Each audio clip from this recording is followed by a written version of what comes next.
আসসালামু আলাইকুম প্রিয় শিক্ষার্থীবৃন্দ, আশা করি যে যেখানে আছো ভালো আছো, সুস্থ আছো। আমিও তোমাদের দোয়ায় আল্লাহর অশেষ রহমতে ভালো আছি। আমি মোহাম্মদ মুখলেসউদ্দিন, সিনিয়র শিক্ষক, নান্দিয়া সাঙ্গন আদর্শ দাখিল মাদ্রাসা, শ্রীপুর, গাজীপুর।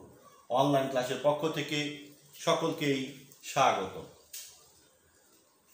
আমরা আজকে সপ্তম শ্রেণীর বিষয় সপ্তবর্ণা পাঠ কবিতা নিয়ে আলোচনা করব।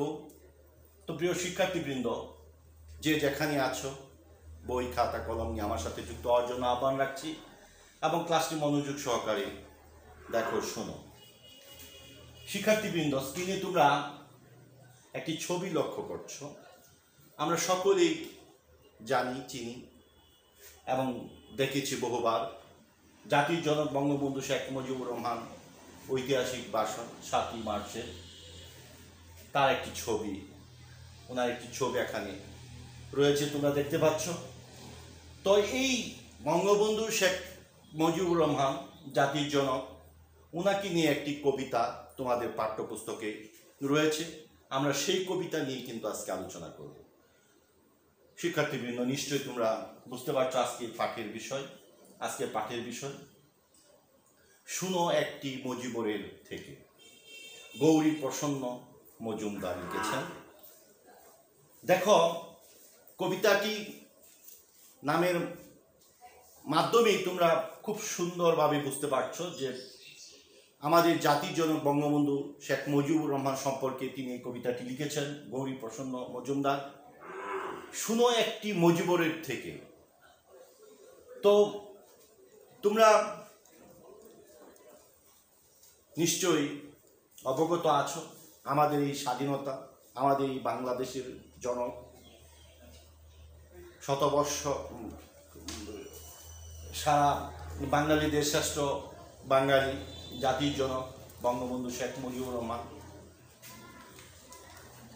উনাকে কেন্দ্র করে তিনি এই কবিতাটি লিখেছেন। তো আমরা এই কবিতাটি পাঠ করার পরে তোমরা যা আয়ত্ত করতে পারবে, কবির জন্ম পরিচয় সম্পর্কে লিখতে বলতে পারবে, নতুন শব্দের অর্থ সহ বাক্য গঠন করতে পারবে, জাতির জনক বঙ্গবন্ধু শেখ মুজিবুর রহমানের আদর্শ বর্ণনা করতে পারবে। আমরা এখন কবি সম্পর্কে কিছু তথ্য জানব। কবির জন্ম পরিচয়: 1924 খ্রিস্টাব্দে কলকাতায় তিনি জন্মগ্রহণ করেন। আদি পৈতৃক নিবাস ছিল বাংলাদেশের পাবনা জেলা। পিতার নাম গির্জা প্রসন্ন মজুমদার, পেশা উদ্ভিদ বিজ্ঞান। শিক্ষা জীবন: ম্যাট্রিক তিনি পাশ করেন 1936 সালে আইএ কলকাতা প্রেসিডেন্সি কলেজ থেকে এবং উচ্চতর শিক্ষা কলকাতা বিশ্ববিদ্যালয় থেকে। তার সাহিত্যকর্ম মূলত তিনি একজন গীতিকার। তার কালজয়ী অনেকগুলি গান রয়েছে, তিনি রচনা করেছেন। আজ দুজনার দুটি পথ, কফি হাউজের সেই আড্ডাটা আজ আর নেই, ও নদীরে নিশিরাত বাঁকাচা আকাশে, পলাশ ও শিমুল, আকাশ কেন ডাকে ইত্যাদি কালজয়ী গানের রচয়িতা তিনি। এছাড়াও তার রচিত বেশ কয়েকটি গান, যেমন শুনো একটি মজিবর থেকে, আমরা সবাই বাঙালি, মাগো ভাবনা কেন, পথের ক্লান্তি বলে, 1971 সালে মুক্তিযুদ্ধের সময় এই কালজয়ী গানের মাধ্যমে কিন্তু আমাদের যে মুক্তিযোদ্ধারা ছিলেন তারা অনুপ্রাণিত হয়েছেন, তারা যুদ্ধে ঝাঁপিয়ে পড়েছিলেন। তার এই লেখা গানে মুক্তিযুদ্ধের একটা নতুন প্রাণ খুঁজে পেয়েছিল। এইভাবে গৌরী প্রসন্ন মজুমদার আমাদের এই স্বাধীনতা যুদ্ধে তার রচনার মাধ্যমে ব্যাপকভাবে মুক্তিযোদ্ধাদেরকে অনুপ্রাণিত করতে পেরেছিলেন। তো তিনি 1986 সালে 20 আগস্ট মৃত্যুবরণ করেন। তো এখন আমরা এই কবিতাটি পড়ব, তোমরা মনোযোগ সহকারে আমার সাথে পড়ো, তাহলে কবিতাটি বুঝতে খুব সহজ হবে। শুনো একটি মজিবরের থেকে, গৌরী প্রসন্ন মজুমদার লিখেছেন। শুনো একটি মজিবর থেকে লক্ষ মজিবের কণ্ঠস্বরে ধ্বনি প্রতিধ্বনি, আকাশে বাতাসে উঠে রনি।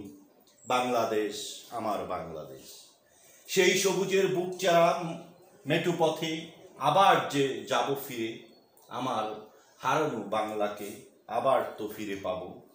শিল্পের কাব্যে কোথায় আছে হায়রে এমন সোনার খনি। বিশ্বকবি সোনার বাংলা, নজরুলের বাংলাদেশ, জীবনানন্দের রূপসী বাংলা, রূপের যে তার নেই কোশেষ বাংলাদেশ। জয় বাংলা বলতে মন রে আমার এখন কেন ভাব, আমার হারানো বাংলাকে আবার তো ফিরে পাবো। অন্ধকারী পূব আকাশে উঠবে আবার দিনমণি। কবি এই কবিতাটি আমাদের এই স্বাধীনতা যুদ্ধ চলাকালীন অবস্থায় লিখেছিলেন। স্বাধীনতার আমরা যে পাব তার একটা আকাঙ্ক্ষা এই কবিতার মাঝে সুন্দরভাবে তিনি ফুটিয়ে তুলেছেন। আমরা এখন কিছু নতুন শব্দের অর্থ জানব। একটি মজিবর, একজন মজিব, জাতির জনক বঙ্গবন্ধু শেখ মুজিবুর রহমান, যাকে কেন্দ্র করে এই কবিতাটি তিনি লিখেছেন।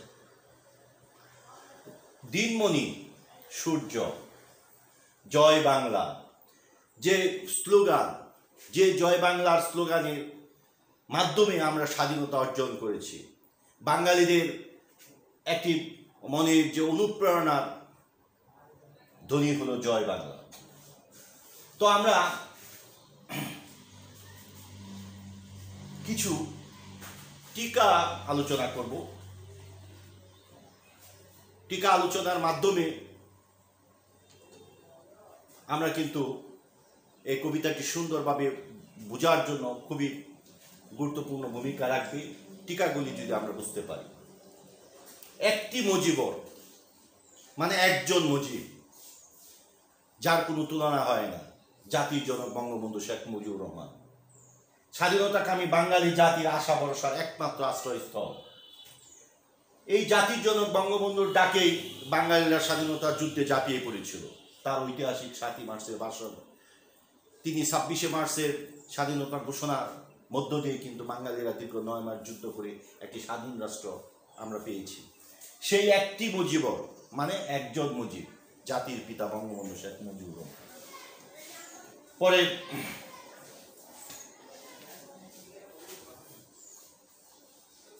লক্ষ মুজিবরের কণ্ঠস্বরের ধ্বনি। তো লক্ষ মুজিবরের কণ্ঠস্বরের ধ্বনি বুঝাতে তিনি বুঝিয়েছেন যে 1971 সালে মুক্তিযুদ্ধে তিনি যে 7ই মার্চের ভাষণ দিয়েছিলেন, সেখানেই কিন্তু বাঙালিদেরকে তিনি এমনভাবে অনুপ্রাণিত করেছিলেন যে প্রতিটি মানুষ স্বাধীনতার যুদ্ধে ঝাঁপিয়ে পড়ার জন্য, স্বাধীনতা পাওয়ার যে ব্যাকুলতা, সেই ব্যাকুল হয়ে উঠেছিল এই মুজিবের, বঙ্গবন্ধু শেখ মুজিবুর রহমানের কণ্ঠস্বর শুনে। বাঙালিরা দীর্ঘ 9 মাস যখন যুদ্ধ পরিচালনা করছিল, প্রতিটি মুহূর্তেই 7ই মার্চের যে ভাষণ বঙ্গবন্ধু শেখ মুজিবুর রহমানের, সেই ভাষণ বারবার বাঙালিরা বাজিয়েছিল, শুনেছিল। এখন সেই কণ্ঠস্বরে প্রতিটি মানুষের কণ্ঠস্বরে পরিণত হয়েছিল। বিশ্বকবির সোনার বাংলা। বিশ্বকবি রবীন্দ্রনাথ ঠাকুর এই দেশকে সোনার বাংলা বলে অভিহিত করেছেন। তার রচিত এই দেশাত্মবোধক গানই, যার প্রথম 10 চরণ আমাদের জাতীয় সঙ্গীত হিসাবে স্বীকৃতি পেয়েছে। তোমরা জানো বিশ্বকবি রবীন্দ্রনাথ ঠাকুর এই বাঙালির যে আমাদের যে জাতীয় সঙ্গীত আমরা গেয়ে থাকি, আমাদের প্রাণের যে সঙ্গীত, তার এই সোনার বাংলা, তার যে একটি দেশাত্মবোধক গান রয়েছে, সেই দেশাত্মবোধক গানটি আমরা জাতীয় সঙ্গীত হিসাবে আমরা বাঙালিরা স্বীকৃতি দিয়েছে। আর এ কারণে কবি এখানে বিশ্বকবির সোনার বাংলা মানে বিশ্বকবির এই বাংলাদেশটা বিশ্বকবির মনে গেঁথেছিল। নজরুলের বাংলাদেশ। বাংলাদেশ শিরোনামের প্রথম কবিতাটি আমাদের জাতীয় কবি কাজী নজরুল ইসলামের লেখা। এই যে বাংলাদেশ শিরোনামের যে প্রথম কবিতাটি বাংলাদেশে প্রথম লেখা হয়, সেটা লিখেছেন কে? আমাদের জাতীয় কবি কাজী নজরুল ইসলাম।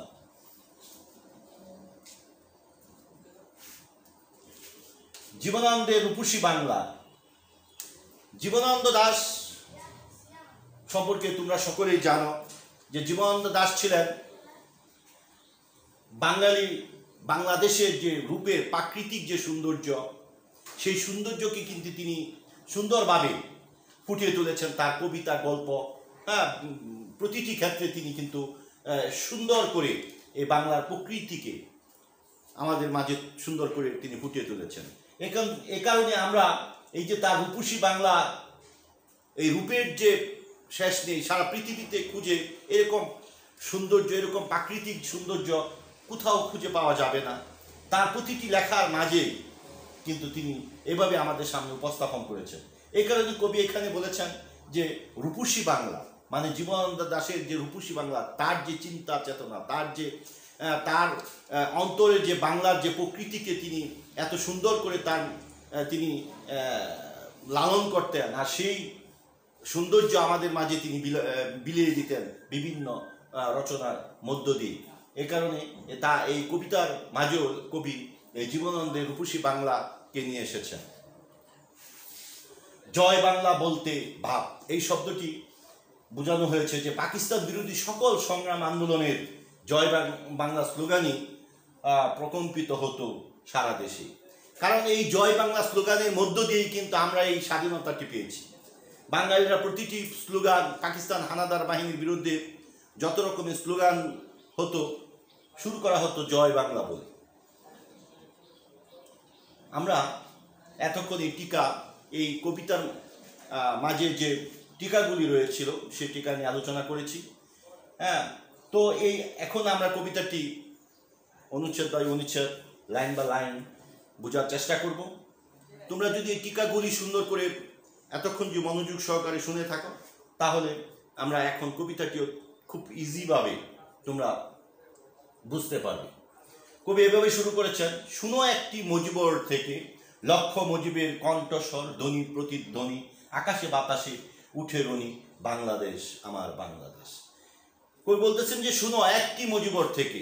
মজিব কিন্তু একটি, কিন্তু প্রতিটি বাঙালি হৃদয়ে তিনি স্থান করে নিয়েছিলেন। বাঙালিরা প্রতিটি ধ্বনি, বঙ্গবন্ধু শেখ মুজিবুর রহমানের যে ধ্বনি ছিল, এবার এই সংগ্রাম, মুক্তির সংগ্রাম, এবার এই সংগ্রাম স্বাধীনতার সংগ্রাম, এই কথাটি প্রতিটি মানুষের হৃদয়ে বারবার প্রতিধ্বনিত হতো। আকাশে বাতাসে সর্বদাই শুধু বাংলাদেশ আমার বাংলাদেশ, যে আমরা একটি স্বাধীন রাষ্ট্র চাই। সেই সবুজের বুক চেরা মেটু পথে আবার যে যাব ফিরে, আমার হারানো বাংলাকে আবার তো ফিরে পাবো। শিল্পে কাব্যে কোথায় আছে হায় রে এমন সোনার খনি। যে আমাদের এই বাংলাদেশ, আমাদের এই পূর্ব বাংলা, সেই অতীতে একবার প্রাচীন যুগে এখানে অনেক একটি সোনার বাংলা বলা হতো, সোনার খনি বলা হতো। এখানে সে প্রকৃতি সব কিছু একটি অপরূপ একটি সৌন্দর্য মণ্ডিত একটি দেশ। এখন সেই দেশটি পাকিস্তান হানাদার বাহিনী সেই আমাদের এই অধিকারগুলো তারা কেড়ে নিয়েছিল। এখন কবি বলতেছেন যে সেই সবুজের বুকচেরা মেটু পথে আমরা কি ফিরে পাবো আবার?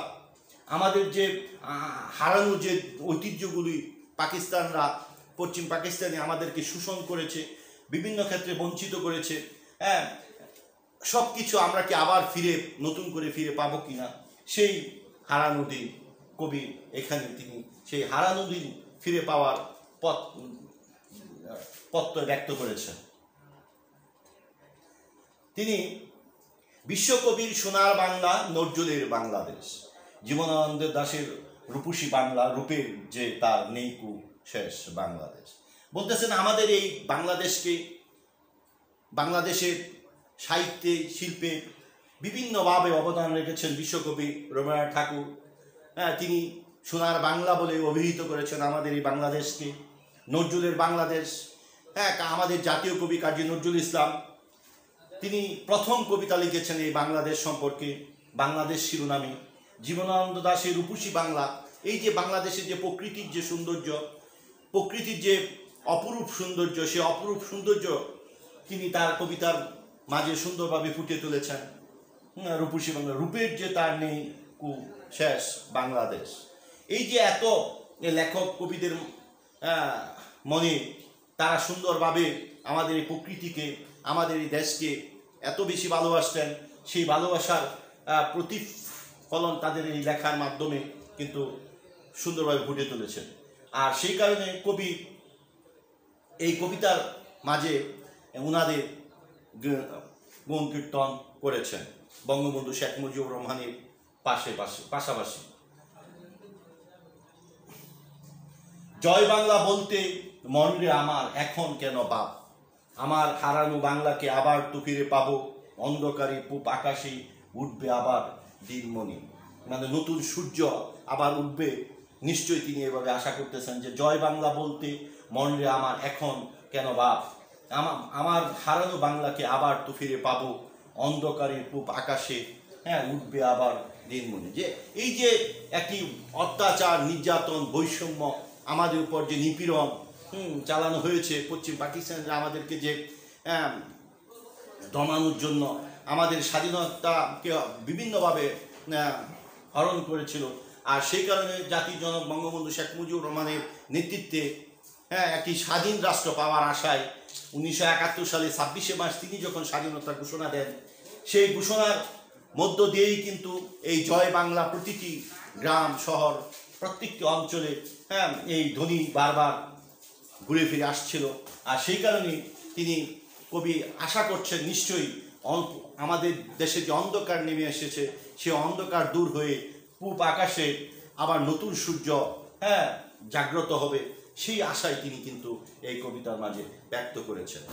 তো আমরা এই যে কবিতা, এই কবিতার মাঝে যে জিনিসটি কবি তোমাদের মাঝে বোঝাতে চেষ্টা করেছেন, বোঝাতে চেয়েছেন যে জাতির জনক বঙ্গবন্ধু শেখ মুজিবুর রহমানের নেতৃত্বে একটি স্বাধীন সার্বভৌম রাষ্ট্র আমরা পেয়েছি।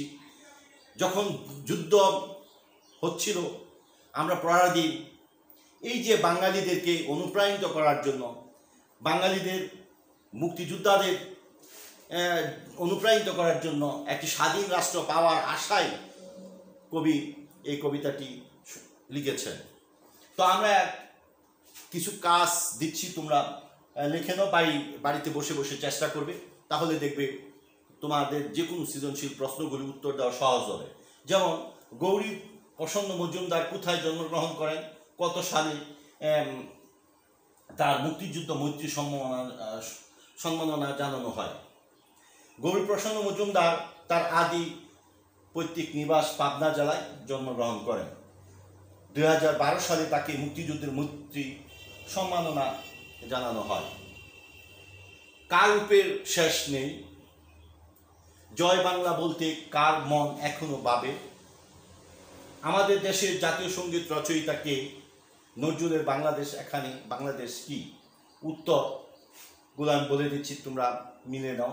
যে কার রূপের শেষ নেই, বাংলাদেশে। জয় বাংলা বলতে কার মন এখনো ভাব, কবির মনে। আমাদের দেশের জাতীয় সঙ্গীত রচয়িতাকে, বিশ্বকবি কাজী রবীন্দ্রনাথ ঠাকুর। নজরুলের বাংলাদেশ এখানে বাংলাদেশ কি, কাজী নজরুল ইসলামের লেখা একটি কবিতা।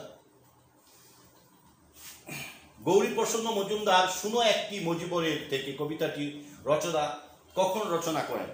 1971 সালে মুক্তিযুদ্ধের সময়। দিনমণি কথাটির অর্থ কি? সূর্য। বাংলাদেশকে কবি কিসের খনি বলেছেন? সোনার খনি বলেছেন। কার রূপের শেষ নেই, বাংলাদেশের রূপের কোনো শেষ নেই।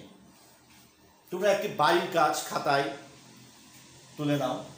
বঙ্গবন্ধুর বজ্রকণ্ঠে আওয়াজে বাঙালি জাতি কিভাবে জেগে উঠেছে বলে তোমার মনে হয়, বিশ্লেষণ করো। এই যে বঙ্গবন্ধু বজ্রকণ্ঠে তিনি বলেছিলেন এবারের সংগ্রাম মুক্তির সংগ্রাম, এবারের সংগ্রাম স্বাধীনতার সংগ্রাম, যার যা কিছু আছে তাই নিয়ে প্রস্তুত থাকো। এই যে প্রস্তুত থাকা, এই যে বাঙালিদেরকে আহ্বান করা, যুদ্ধে ঝাঁপিয়ে পড়ার, এই বজ্রকণ্ঠ বাঙালি জাতি কিভাবে জেগে উঠেছে বাঙালি জাতির মধ্যে তোমার মনে হয় তা বিশ্লেষণ করো। এই কাজটি সুন্দর করে তোমরা খাতায় লিখবে। তো শিক্ষার্থীবৃন্দ, এতক্ষণ তোমরা ধৈর্য সহকারে আমার এই ক্লাসটি আশা করি খুব মনোযোগ সহকারে দেখেছ এবং শুনেছ।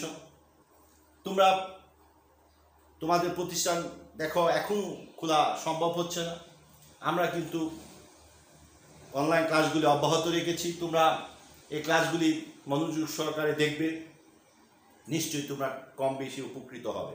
অবশ্যই ক্লাসটা প্রথম থেকে শেষ পর্যন্ত তোমাদেরকে দেখতে হবে। তো সকলকে আজকের মতো ধন্যবাদ জানিয়ে আমি আমার এই ক্লাস শেষ করছি। খুদা হাফেজ।